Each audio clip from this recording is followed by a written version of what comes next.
কতজন জয়েন করেছে? অসংখ্য ধন্যবাদ জানাই। আমাদের আইপিএফটি পার্টি 2009 থেকে শুরু করে আজকে 2023 পর্যন্ত আমরা রাজ্যের মধ্যে বিগত প্রায় 2018 থেকে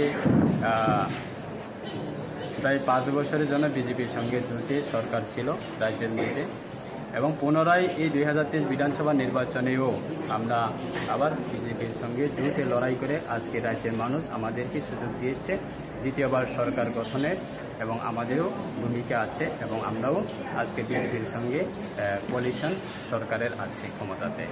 তাই আমি আজকে সেটাই বলবো যে আজকে আমাদের দেশে বিধানসভা নির্বাচনের পরে আজকে এই তেলামরা ডিভিশনে আমাদের আইপিএফটি আজকে একটা বড় যোগদান সভা। এই যোগদান সভাতে আমাদের পার্টিতে যোগদান করছে প্রায় 36 ফ্যামিলিতে প্রায় 56 ভোটাররা অন্যান্য দল ছেড়ে আমাদের পার্টিতে তারা যোগদান করছে। তাই আমরা সবাইকে আমরা স্বাগতম জানাই এবং আমাদের দলের পতাকা তাদের হাতে তুলে দিয়ে আমরা বরণ করেছি।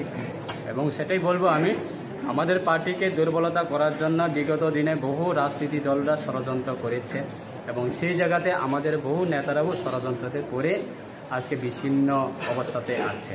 তাই আগামী দিনে আমরা সেটাই আমাদের উদ্দেশ্য যে আমাদের প্রাক্তন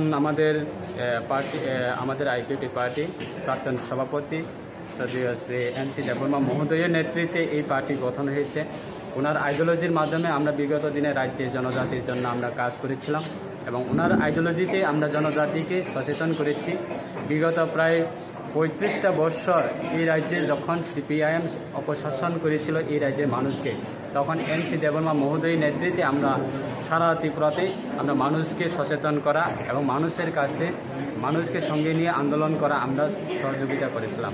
তাই আজকে সেটাই আমি বলবো, আমাদের এই বিগত দিনে 5টা বছরে আমাদের যে দুর্বলতা এবং আমাদের পার্টিকে যেভাবে ষড়যন্ত্র করেছে তা থেকে আমরা মোকাবেলা করার জন্য আমরা সময় এসেছে এবং আমাদের পার্টিতে সারা ত্রিপুরা থেকে সবাই যোগদান করার জন্য প্রস্তুত আছে এবং যোগদান সভাও চলছে আমাদের।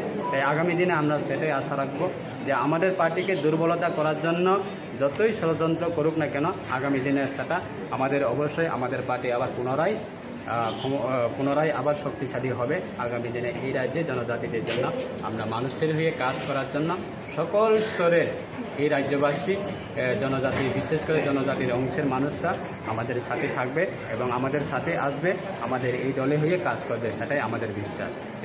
সবাইকে ধন্যবাদ জানাই।